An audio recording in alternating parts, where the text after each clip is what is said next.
So welcome to lecture 3 of the interfaces lectures. So in lectures 3 and 4, we're going to look at two different systems. First of all, insoluble monolayers, and this is basically surfactant molecules that do not dissolve in water.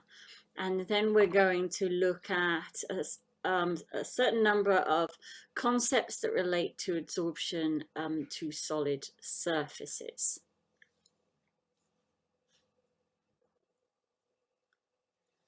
Just to remind you, in lecture 2, we were looking at surfactant absorption at the air-water interface. And so if you have surfactants in solution, we know that they prefer to go to the interface. And if you look at how surface tension of water changes as you increase surfactant concentration, you can see that as they go to the interface, they reduce surface tension, okay? And they do this because they replace water molecules at the air-water interface, and because they have both a hydrophobic and a hydrophilic part to them, hydrophobic part being seen here as the wiggle, which is the wiggly line like a hydrocarbon chain, and the hydrophilic head group is here as a circle. A hydrophilic head group can interact with water. The hydrophobic part of the molecule is better in air than it is in water because it doesn't want to interact with water at all. And so while these molecules line up at the surface, they reduce the number of water molecules where we have that strong unbalanced force because of the presence of air and the fact that water doesn't particularly want to be at the interface, and that reduces surface tension. So the more surfactant molecules that go to the surface, the lower surface tension will become. And we also noted that when we get to a certain concentration, the surface tension no longer lowers, it stops continuing to go down and it levels. And this is the point when aggregates, the concentration of surfactant in solution, where aggregates start to form, and these aggregates are called micelle. So that is the critical micellar concentration that you see there. And above that concentration, these micelles form, and the micelles create a structure in solution where the hydrophobic part of the molecule doesn't need to interact with water. And so they are not, as a structure, micelles are not surface active. And so we see no further decrease in surface tension above the critical micellar concentration. Now, micelles and the presence of micelles can be very important in terms of drug delivery and the behavior of some surfactant type drugs. This is a good example showing us why what we learn during our degree can be really useful to know as we go into practice. And this comes from the Pharmaceutical Journal a few years back, trying to remind pharmacists of some of the facts that they learned during their degrees and why that's important. So in this case, the example describes a pharmacist who has received a prescription for an injection to go into a 500 ml bag of saline for infusion. An elderly patient has become nil by mouth, and the pharmacist knows that they need to query the use of the 500 ml bag of saline for the infusion, because they know that phenytoin should not be diluted too much. And after checking, they identify that the solution should not be diluted to greater than 50 to 100 mils of saline, and it needs to be administered within an hour of preparation. And that diluted forms of the drug are suitable for use only if they remain clear, so in other words, free of haziness and precipitate. And the reason for all of this is because that formulation has micellar structures within it, okay? And if you overly dilute the system, you will then be in a system where the micelles are no longer formed. And therefore, the drug that has been solubilized because of the presence of the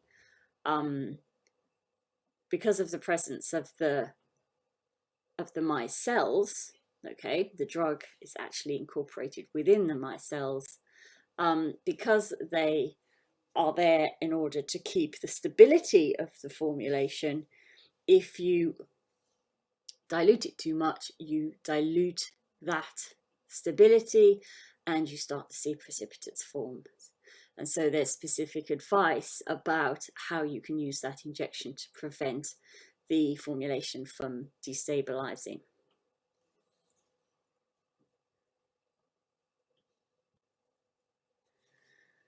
What I want to talk about in this lecture is something known as monomolecular films. And the reason that we're going to talk about these is because these systems are a simplified version of a lipid bilayer. So it's a single leaflet of a lipid bilayer. So in other words, a single monolayer of that bilayer, so half of it. But these systems are a way of looking at interaction between lipids within those sorts of systems, as one example. So it's quite useful. Because a lipid, like the lipids that you get in a biological membrane, are surfactants. But they have a very high hydrophobic content, so very long hydrophobic chains. And this means that they're not soluble in water.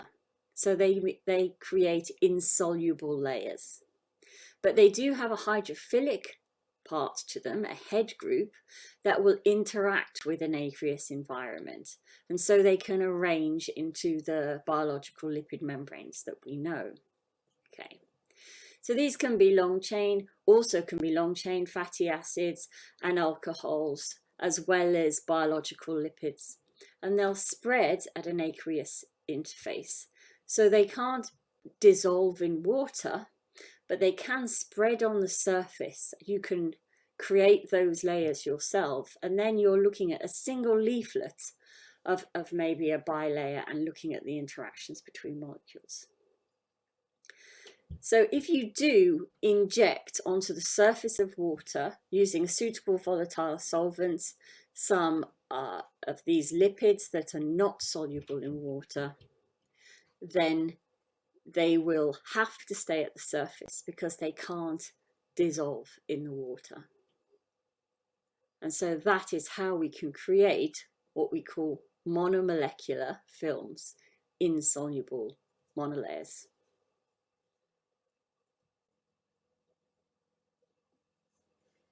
This shows an experimental setup that could be used to look at some of the behaviors of insoluble monolayers. So in other words, insoluble surfactants. Now, insoluble surfactants can also be called lipids.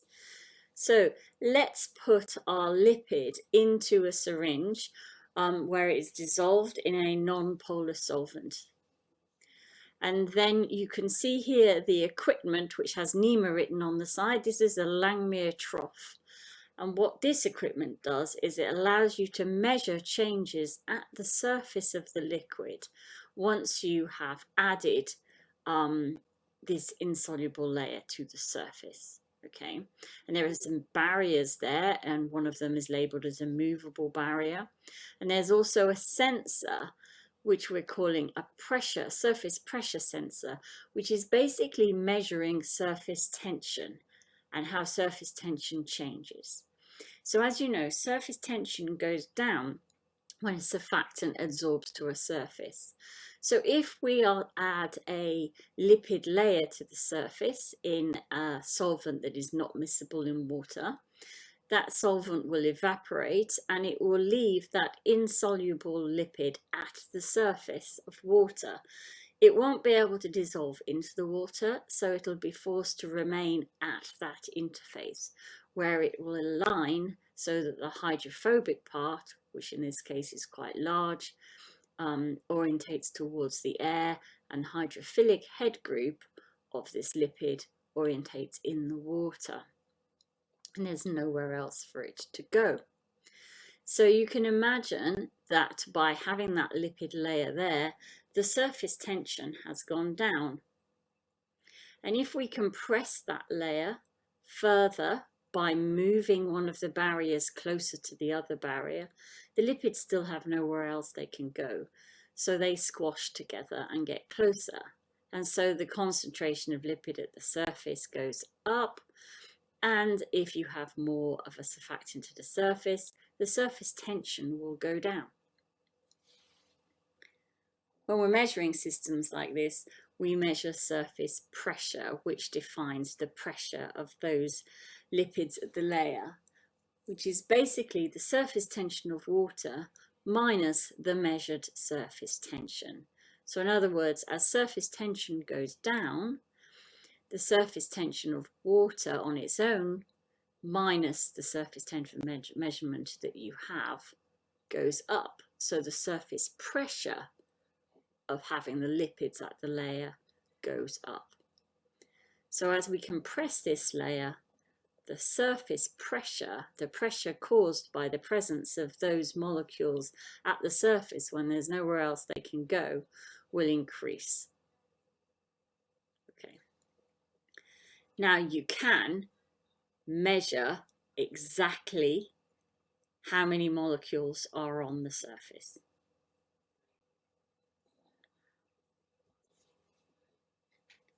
This slide gives you information about how you can measure information by knowing the surface area of the trough, and also by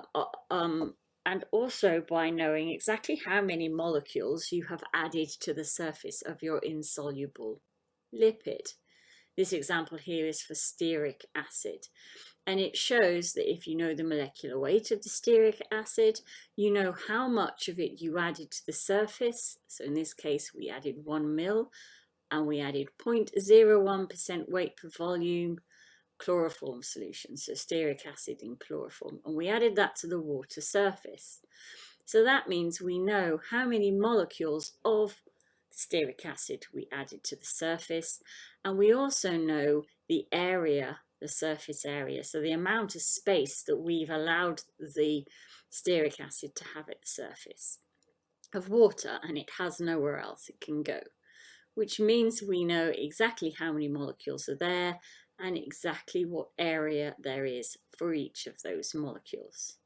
Now obviously this example here is not examinable. You will not be asked to do that sort of measurement or calculation in an exam. It's just to show you that by knowing how much you added to the surface and the surface area that you've provided the lipid, you know exactly what the concentration of lipid is at the surface and what the area is for each molecule. As you make the amount of space available for the molecules smaller by moving the barriers together, you can measure the exact number of molecules that are in that space. What you can do then is, using surface tension measurements, you can measure surface pressure and how it changes against area, or area per molecule. And this means that as you compress the layer and the surface tension goes down, the surface tension will go up, which is shown by the arrows here for this red line. As the layer is compressed, the surface pressure goes up as each of the molecules has less space at the surface.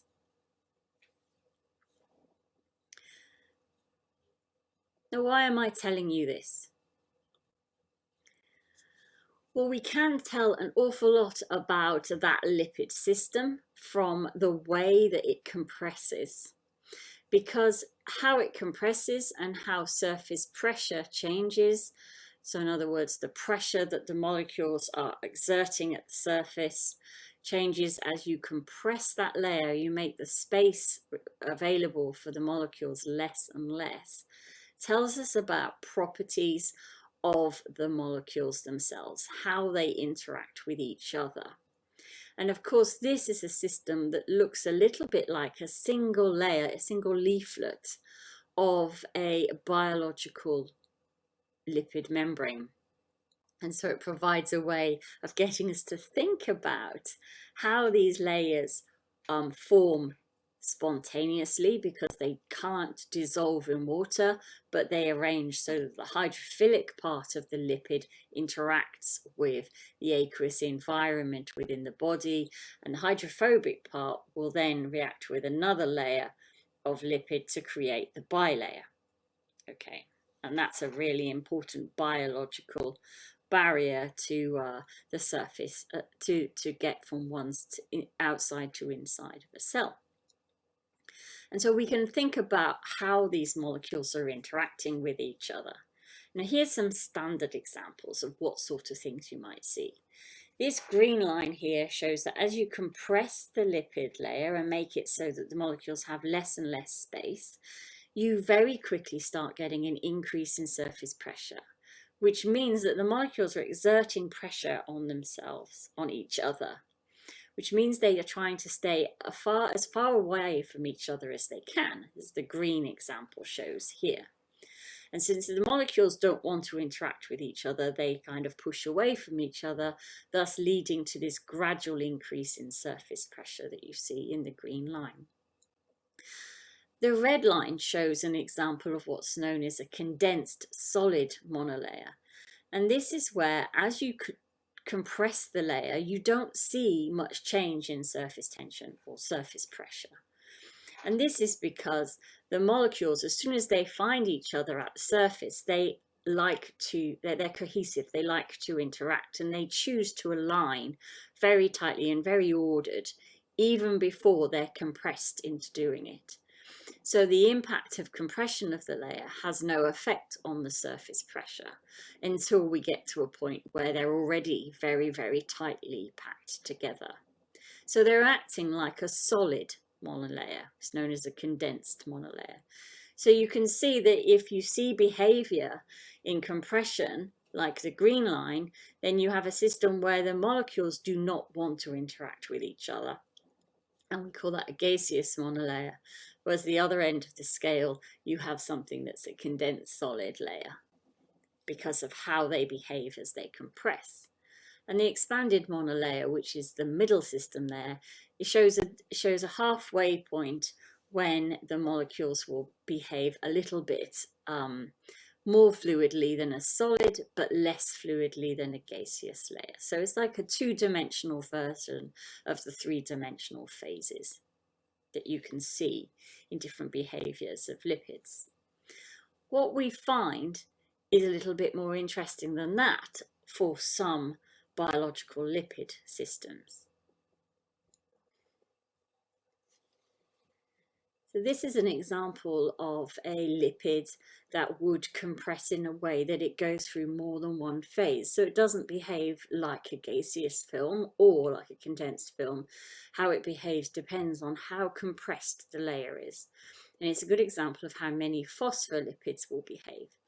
So if you think about the shape of some of these molecules, they can align their lipid tails, so the hydrocarbon part of the tail, when they're standing upright, and they can then interact quite well with each other.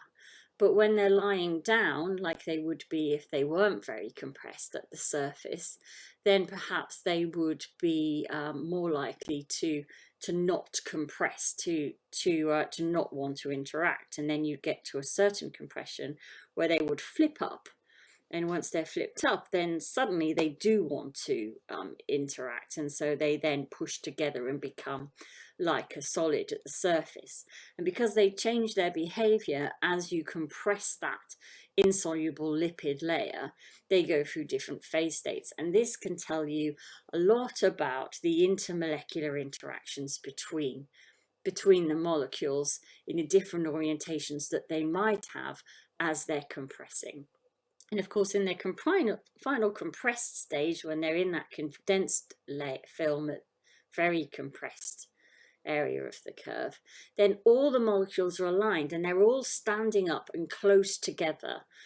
with this sort of minimum surface area per molecule that would be determined by the size of the molecule.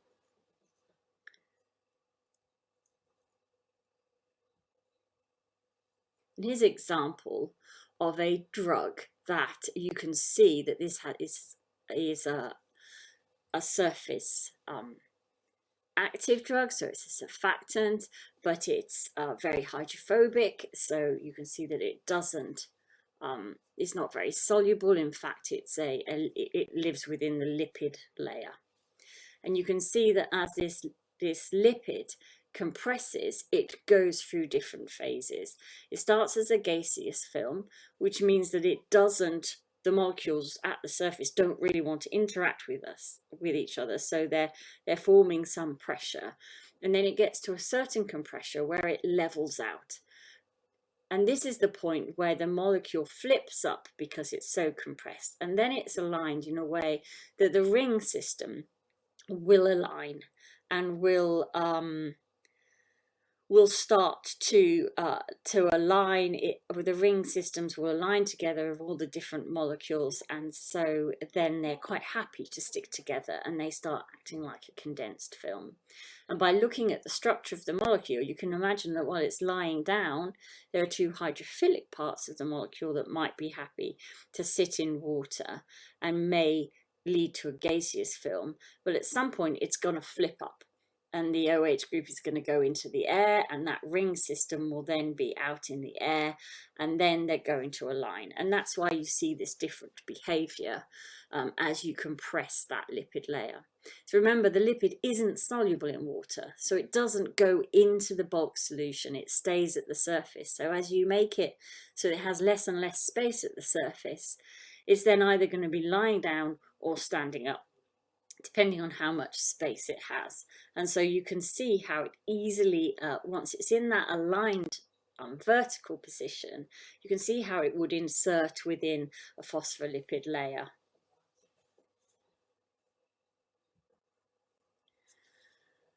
So really what I want you to get from this is that there are ways that we can measure properties of lipids, and that lipids have properties that are similar to what we've said about surfactants. In fact, they are surfactants themselves because they have a hydrophilic part and a hydrophobic part.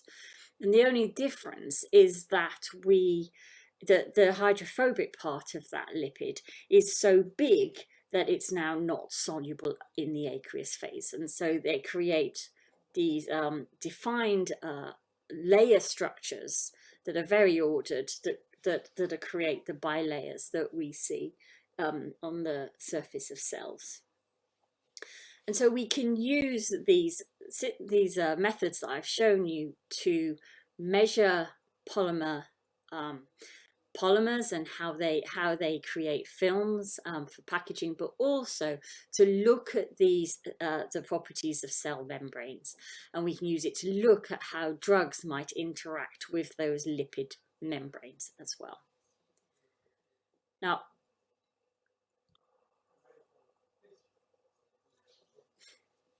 I've been talking about lipids, and what I'd like to do now is to just explain to you some of the structures of the biological lipids that you would find in a biological membrane. And so these are all surfactant molecules, in that they have a hydrophilic head group and then a hydrophobic tail. In this case, the hydrophobic tail, of course, is very long because these are not soluble in water, and that's what allows them to arrange, as I've mentioned before. So you have glycerophospholipids, sphingolipids, and sterols.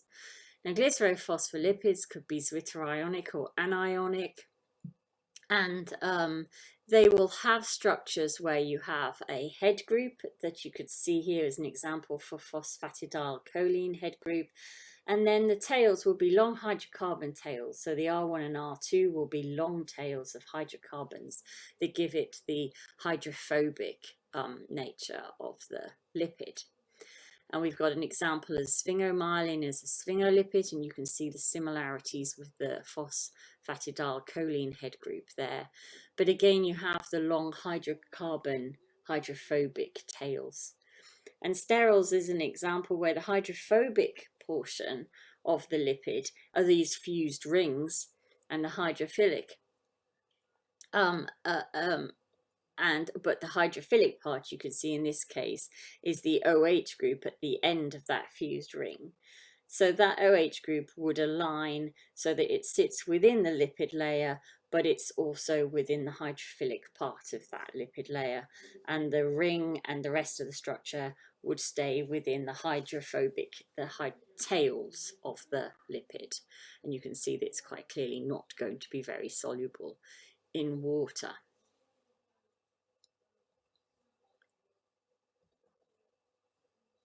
So now you should be able to define the term monomolecular films and describe how monomolecular layers are formed. But also to think about why we're looking at these films and what it can tell us about the properties of lipids.